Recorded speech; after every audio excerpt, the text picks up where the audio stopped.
welcome to the Fairhaven Church Parent Talks podcast, where we desire to equip and empower you as parents to lead well in your home. Today, I have two of the most fun, funniest, craziest people that I believe there are on the Fairhaven staff and my team. So this is exciting. I thought you were going to say favorites. Yeah, most favorite I is gasped. what you meant to say, Kristen. Favorites. Most favorite. Most favorites. I was so excited. So close. Thank you. We are glad to be your most favorite and so glad to be here. Absolutely. I love it so much. So if you don't know, I'm here with Lauren from the Springboro campus as the kids director and Justin, who's at the Northmont campus as the campus pastor and student pastor. Yeah, so glad to do that. Yeah, so it's great to have you guys here. I know you'll bring the fun. Always. So I already set you up for that, so now you have to. Yeah, we have to bring the fun. Let's go! Oh, no. Yay! They're bringing the fun. Okay, so getting to know you question. If you were handed a $100 bill right now and you had to spend it on yourself today, what would you spend it on? Can I book campsites with it? Oh, my gosh. For me, I would book a campsite. You can't do that with a $100 bill. I could book 3 nights at an Ohio State park. Well, $100 bill. You're right. I got to rethink this. Lauren, what do you think? I would, only for myself. Only for yourself. I would get a coffee and then a new pair of Nikes, a new pair of sneakers. That's what I would do. Okay. Because my kids have an unbelievable amount of sneakers. Because Confirmed. It is embarrassing, probably. Not really, but it should be. Listen, I was slightly concerned when I saw your daughter show up at mixed camp a few weeks ago Brand new, bright white Nike shoes. Brand new. I was like, oh, last. girl, that. Nope. And it didn't last too long. No, brand new. But it was fun while it lasted. Mix was the first place she ever wore them. Brand new. Yeah, I could tell. But I will let you know that I also wore brand new white tennis shoes To mix. And yeah, it also did not go well for me. I'm wearing brand new Sperry's right now because you can tell on camera. I would believe I've worn these every day for 2 years. I would give you my $100. They hurt my body when I wear them, but I keep wearing them. I don't know what I would do. I would definitely buy some coffee. Yeah. I don't know what I would do with $100. Like all 100 cups of all coffee. I would just buy maybe a lot of coffee all day. I'm normally like 8 coffees a day. So, yeah, just buy some more coffee if I can't book a campsite. I would be frustrated the whole time that I can't book a trip with it. I want to book a campsite. Oh, my goodness. You and your campsite. You're crazy. So I think it's funny that all of us think like, oh, if someone gives me money, I probably will get some coffee. Yeah. For sure. Like, please, if you're out there, please send us money for coffee. SOS. Thank you. One time I asked Justin when the last time he drank water was, and he said he didn't know. No, I drink it a lot more now. That was a long time ago. I'm in my mid-30s. Yeah, that was your water. Early mid-20s. Yeah. You were a different person then. That's so awesome. Yeah, I have to have it. That's so great. Well, Lauren, we're like the same because I would get shoes for sure. Yeah. And they would be awesome. And I would add to my stash of shoes that my husband just doesn't seem to appreciate. He doesn't get it. He's got his 4 pair. I've got my 60 pair or whatever. Yeah, he has 4 pair. Brian, you're right. And That's embarrassing. if he gets a new pair, he gets rid of them? Yes, throws one out. Wow. I got to level up. I don't get it. For me, they go to mowing shoes first. That's Okay. such a dad thing. That's actually true. Yeah, okay. They do go to outdoor work shoes first. That is so dad. That's the dad shoe. Okay, so now that everybody knows way too much about us and our excitement for life, let's the Bible. let's jump into the Bible, which is the most exciting thing for sure. Okay, so 2 weeks ago we talked about the building of the tabernacle and its importance in allowing God to dwell among his people. Last week we spent 1 week, just 1 week, in the book of Leviticus discussing how approaching our holy God is a privilege and how the sacrificial system that they developed then actually points to Jesus. And so today we're beginning a brand new series with a brand new verse. And so, Lauren, can you just give us a glimpse into this new series and then our new memory verse for the week and the upcoming weeks? Yeah. Okay, so our new series is in Numbers. And so the Israelites are going to the promised lands, and they're getting there, and they are still the Israelites. So they are still complaining, still on theme, still very much on brand. Yeah. Still doubting God, even though he is still God. He's still, on brand, still providing for them. And they're just having a hard time, wrapping their mind around his provisions and his goodness. And our verse for the series is Jeremiah 29:11. And it's, "For I know the plans I have for you, says the Lord. They are plans for good and not for disaster, to give you a future and a hope." And I have to say, I don't think I've ever heard this verse with this translation. So I've never heard the word disaster. And that is very impactful, that word, because disaster feels dramatic. Yeah. And very intense, but when you're going through something hard, right? It feels like a disaster. Yeah. So it's a great reminder to me, and I'm sure the Israelites could have used this many a times. That's never God's plan for us, is to bring us to disaster. Yeah, I love that. And I love that we get to sit in these scriptures and really think about the context of the scriptures and figure out exactly what it is that the Lord is trying to communicate to us through them. Today specifically, we're focusing on Numbers chapters 11 and 12. And so as we read these chapters, as Lauren mentioned, we're just continuing to be met with this all too familiar situation from the Israelites. So Justin, what's happening in this story, and what did a couple of people's complaints do to the entire group? Yeah, so first recall that the people of Israel have been on a journey, and we moved through Leviticus fast, we've moved through Exodus, and we have to remember that a few things happen in a specific order. They crossed the sea. And immediately, as we talked about earlier this year, they started complaining. They complained about food, yet God provided in their complaining. Now, for over a year, they've only eaten manna. And if think about it, it's June. If we'd only eaten manna for the last year, we would feel some type of way about it. Yeah. And yet, there they are receiving God's provision every day, and they complain again. Listen to how they complain about the food this time. They're complaining and they say, "Oh, that we had meat to eat." And keep in mind, they're weeping. They say, "We remember the fish we ate in Egypt that cost nothing, the cucumbers, the melons, the leeks, the onions, and the garlic. But now our strength is dried up. There is nothing at all but this manna to look at." The same manna that was God's provision that they celebrated a year before, now it's old news. Yeah. And they've come to complaining again. Yeah. Man, what a theme. Yeah, what a theme. Wowzers. And the place that leaves us is we have to remember in this story that it was a year before they got the provision. Now ingratitude for God's provision keeps in. And that ingratitude leads them to long for something other than God's provision. That's nice, God, but what about the meat? What's next? And it reveals their heart is not in trusting God's provision. It's in getting what they want when they want it. Yeah. Yeah, for sure. So we see that the Israelites, they're complaining yet again, and we see that God responds to their complaints in a very interesting way, for sure.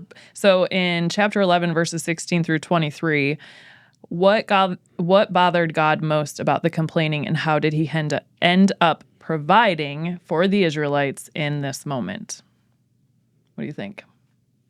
So we talk about how they're complaining about the meat and their lack of having the meat and their desire to have it. And God responds by just giving them so much. And so we're reading that in the book of Numbers, as God is just saying, fine, you say that this is what you want. I'll show you.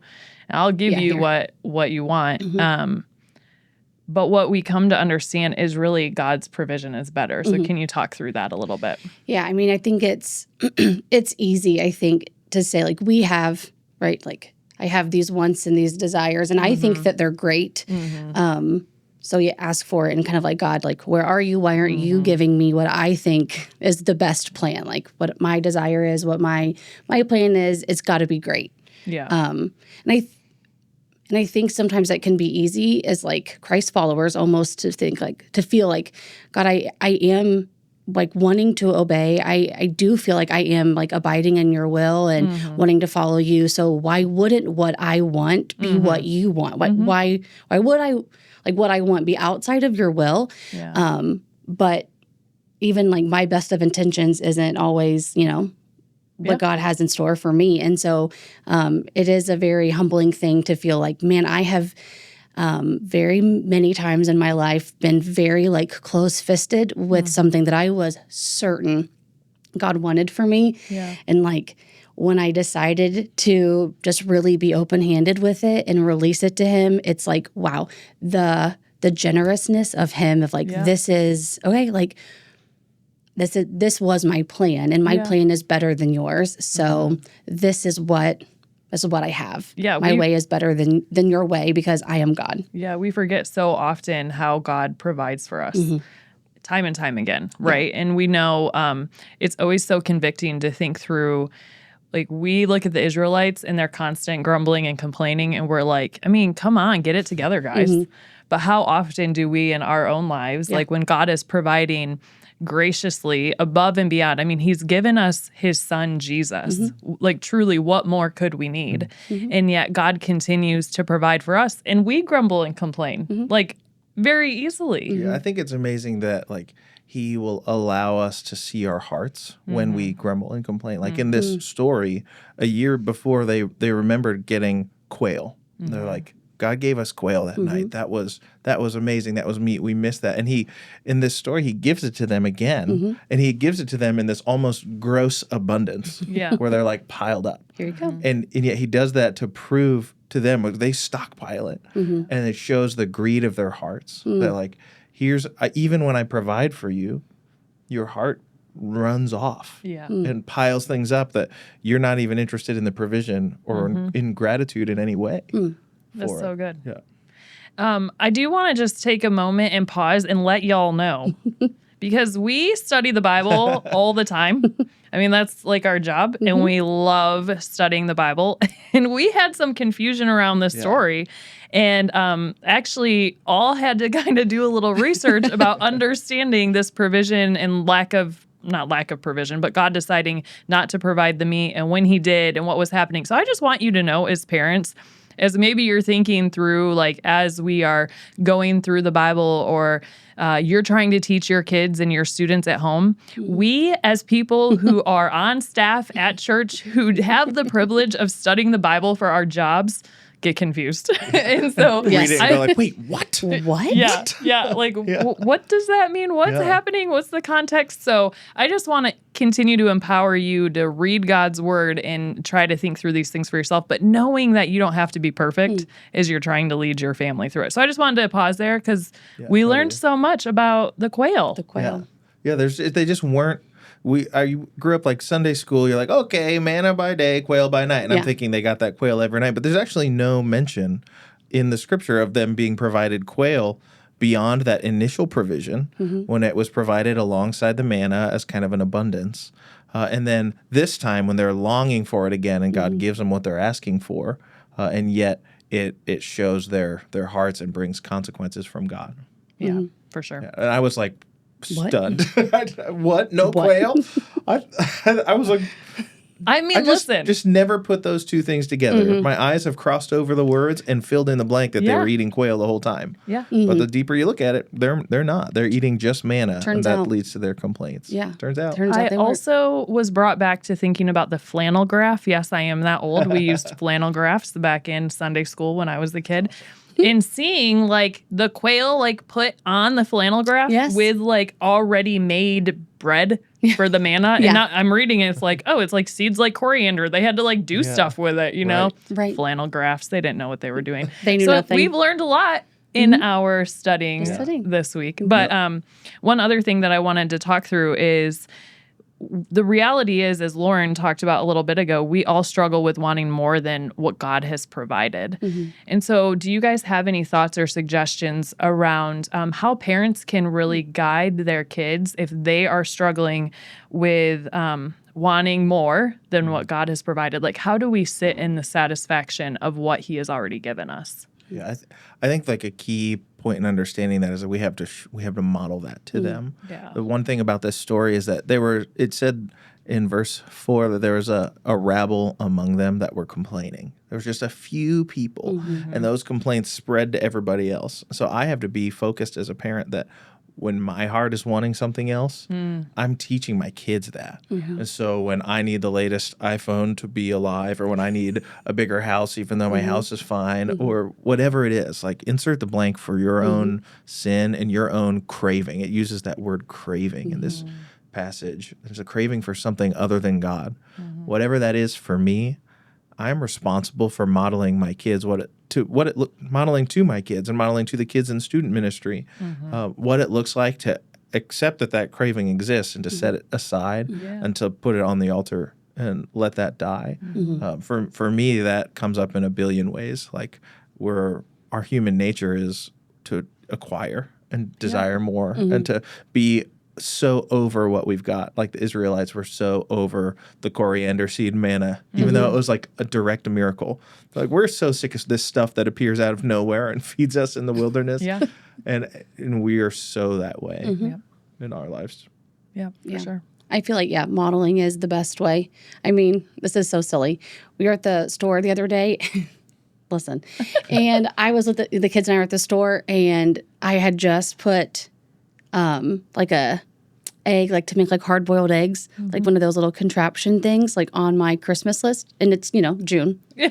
And they had one at the store, and I had it in our cart, and I put it back. And Zoe said, like, you didn't want it? I was like, I genuinely, I do. I don't need it. Yes. And I'll put it it's on my Christmas list. I'll just leave it there. Like, I don't need it. I made them on the stove in a pot, like, the real pioneer that I am. In our air-conditioned home. You boiled some water. Really. I just really did it. I was like, Chat GPT guided me through that process. 'Cause at 36, I had no idea how to hard boil an egg. But I mean, it's just that. Like, normally I would have probably just bought it. I mean, it was like $9, like whatever. Yeah. But we are living in like excess in all areas, I feel like, in our house. So it was just a small way to say, like, we don't need this. And I have to, tell myself no, to tell them no sometimes, because I'm like, I don't want to look like a hypocrite, because everyone's getting old enough now to call me out, like it's easy. And kids, like, they're not above it to say, like, the cart's getting pretty full, you know, or whatever. So I think, like Justin said, it is I think parents are the biggest influence in your home and your kids' like first role model. And I think what our attitude of gratitude is, like, kind of cheesy as that sounds, but I think it starts with our hearts and what they look like. You know what it is? I think it just popped in my head that for us, it's modeling whatever we have or don't have. It's picking up what God has provided us and showing our kids that we're holding that back up to God and saying, thank you for this. Like, we're seeking God daily in that and thanking him daily for what he's given us. Yeah. And I think, as you both talked about, you just mentioned seeking God daily, which is one of our essentials. And Lauren, you were talking about, like, our heart. Well, our heart is aligned with God, and we're thankful to what God is providing when we're in relationship with him and when we're spending time with him. And so I know for me, when I start realizing that I'm not maybe thankful for the things that God has already given me and I'm wanting more, I'm like, man, have I been spending time with God, like, today? Or have I been, like, on social media, or have I been watching HGTV and I see, like, the latest and greatest, like, paint color or whatever it is, And I'm like, wow, I'm really prioritizing, like, those things over my relationship with God. And so it helps me to have, like, a heart check. But I think we can have those heart checks only when we are spending time with God. And so it's, like, revealed to us, right? That, like, oh, something is wrong here. And so we have to be leaning into that and spending time with God and helping our kids to spend time with God. For sure. Really important. Well, it's good to have this conversation with you guys. It was good to learn some new things this week. I'm excited because next week we'll be looking more at the Israelites entering into the promised land, and we'll be talking about Caleb and Joshua. So make sure you tune in next week as we continue our series in the book of Numbers. We'll see you later.